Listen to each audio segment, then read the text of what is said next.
Hi, everyone. Welcome to A View from the Floor here at the New York Stock Exchange. I am delighted to be joined by Peter Tuchman. He is known as the Einstein of Wall Street, and there is a lot to break down here.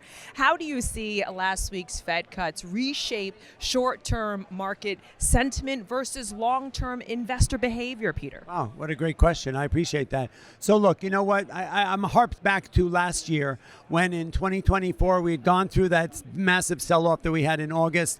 July, there was already a lot of anticipation about cutting interest rates, but the Fed was not giving us any inkling about it. Then we had that October 5th big day, right? Japanese raised the interest rates up 25 cents. There was that unwind of the carry trade. We had a major sell-off.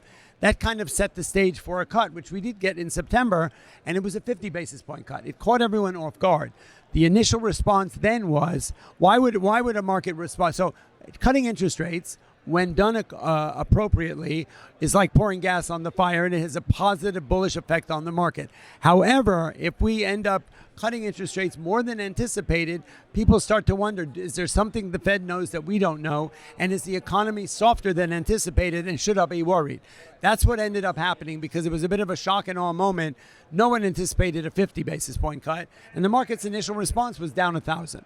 And so I think when we set the stage this time, if we go back to August of this year, we had the Fed meeting. He gave us nothing about when the cuts were going to be, with no guidance going forward. And people are wondering, like, we know you're getting pressured by the administration. When are you going to feel it appropriate to cut rates?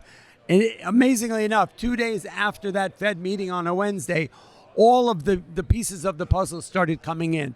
Unemployment on Friday went from 4.1 to 4.3.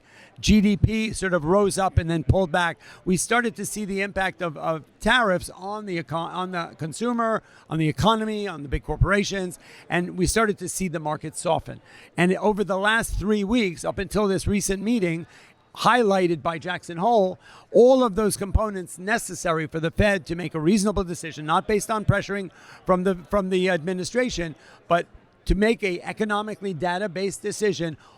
Jobs number, looking for 147,000 jobs created, we got 40. We revised the number of that year over year, down 900,000 jobs. So all of that, I say all that to say that all the components necessary for Jay Powell to pow to make that decision appropriately happened. And so he gave us a complete pivot at Jackson Hole, saying, guys, you know what? Now I'm ready. I'm not kowtowing to the president. I'm doing it because it's appropriate. And we ended up getting a 25 basis point cut. What's even more than all of the cuts and all of the news conferences is, how is the market going to react? And we've seen an incredibly positive reaction to 25.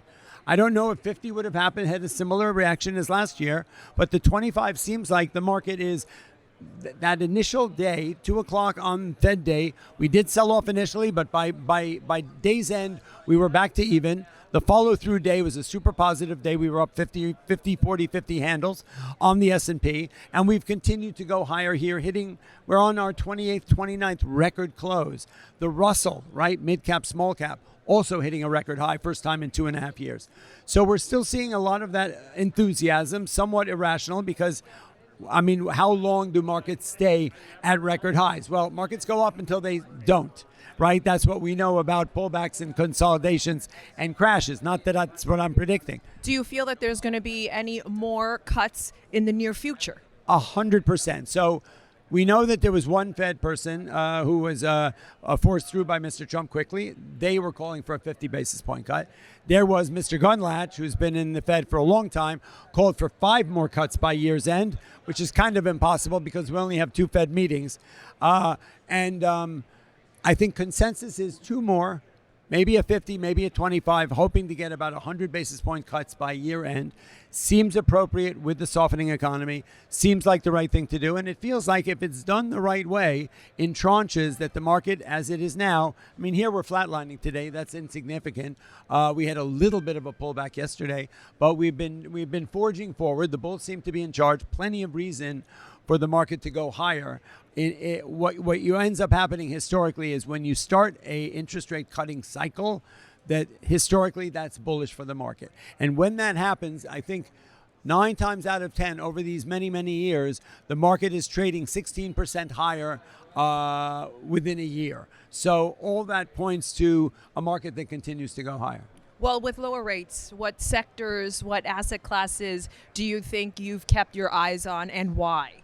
Well, you know what? I recently realized that, I'm always trying to learn. I'm a forever student of the economics because I think I failed Econ 101, so that was not where I did that well. Not you. Yeah, me. But I know I look like Einstein. I'm not that smart. But real estate, obviously, housing. Housing has been a big thing, and it's obviously been frozen with interest rates where they are.